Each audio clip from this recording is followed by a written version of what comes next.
تسجيل صوتي للفريق السيسي هو ملكية خاصة للمصري اليوم، وبالتالي اضطرت شبكة يوتيوب أن تحجب هذا التسجيل الصوتي.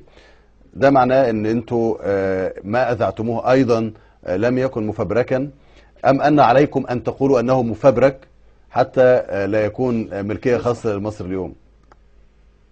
يعني هو الامر مضحك جدا. يعني واضح ان ياسر رزق وجريده المصري اليوم متخبطين جدا، ان هم مش عارفين يقولوا هو مفبرك ولا هو اتاخد منهم ولا ايه بالظبط، ولكن بيحاولوا بكل الطرق ان هم يداروا على الفضيحه الاعلاميه ديت، ان هم ينشروا للجمهور مقتطفات من كلامه وما ينشروش الحقيقه الكامله.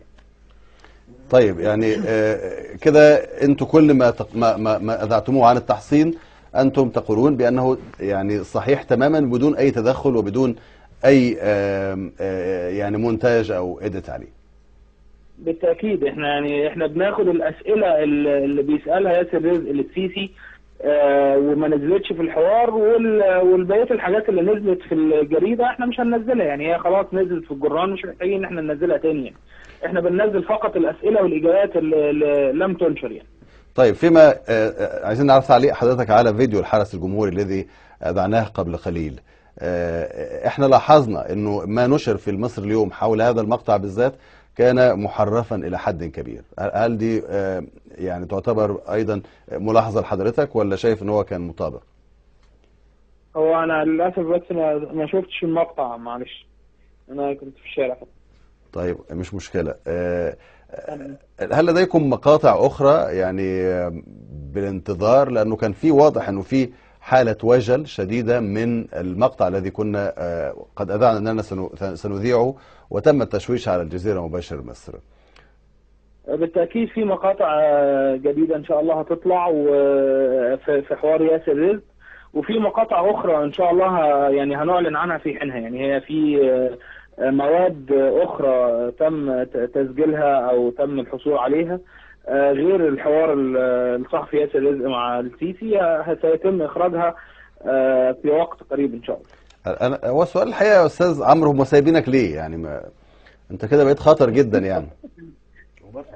الموضوع دوت انا يعني الواحد هنا قلقان جدا على وضعه الامني، ولكن يعني احنا مش اقل من الناس اللي استشهدت في رابعه وفي غيرها ومكملين ان شاء الله. لكن انت بره مصر يعني. النهارده حصل هاكينج على الايميل بتاعي وعلى اللاب بتاعي، ولكن الحمد لله الامر عدى بخير. طيب انت قراءتك ايه بقى لهذه التسريبات؟ معناها ايه؟ معناها انه الجهاز والله انا شايف الموضوع ده في اكتر من نقطه. النقطه الاولى الهامه جدا واللي الشعب كله لازم يعرفها، ان الانقلاب دوت مهما ظهر ان هو دموي وان هو قوي وشرس، انما هو في الاخر يعني اوهم من بيت العنكبوت، وان هو اسهل كثيرا ان هو يتم اسقاطه ان شاء الله.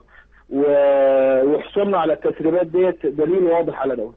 الامر الثاني ان الفريق السيسي زي ما وهم الشعب بتاعه ان هو جاي ينفذ خريطه طريق وجاي لاصلاحات ومسار الديمقراطيه والرخاء والديمقراطيه، واضح تماما ان هو بياكل الناس اللي حواليه زي حمدين صباحي وابو الفتوح، وواضح ان هو جاي يستأثر بالسلطه ديت لنفسه وفقط. وفي تسريب جديد ان شاء الله هيطلع قريبا جدا هيوضح تماما الموضوع ده، وان هو بيحلم بالرئاسه دي من زمان، بل هو بيحكي احلامه دي كمان. يعني ده اهم حاجه في التسريبات الحاليه. وامور اخرى طبعا من الحاجات القديمه، ان جيشنا المصري اللي المفترض ان هو اقوى جيش في المنطقه بقى يعتمد على ان جنوده ومتحدثيه يكونوا جاذبين للستات وامور اخرى لا تليق بالجيش المصري العريق يعني. شكرا جزيلا لك عمرو